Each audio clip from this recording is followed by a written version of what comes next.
नमस्कार, प्रणाम, अस्सलाम वालेकुम दोस्तों। कैसे हैं आप सब? उम्मीद करते हैं बहुत अच्छे होंगे आप सब।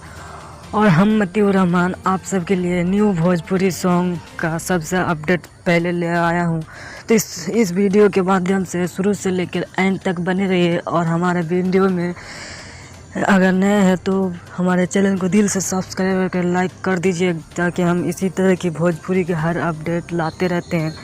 तो चलिए ले दे के वीडियो शुरू कर देते हैं। भोपाल सुपरस्टार प्रमोद प्रेमी का जो न्यू सॉन्ग रिलीज होने वाला है कल VN म्यूजिक से, कल सुबह 7 बजे रिलीज किया जाएगा इस गाने को, जो कि गाना बहुत ही ब्लास्ट गाना है। जिस गाने का नाम है सैया गैले पटना। बेहद ही खूबसूरत गाना है, सॉन्ग है।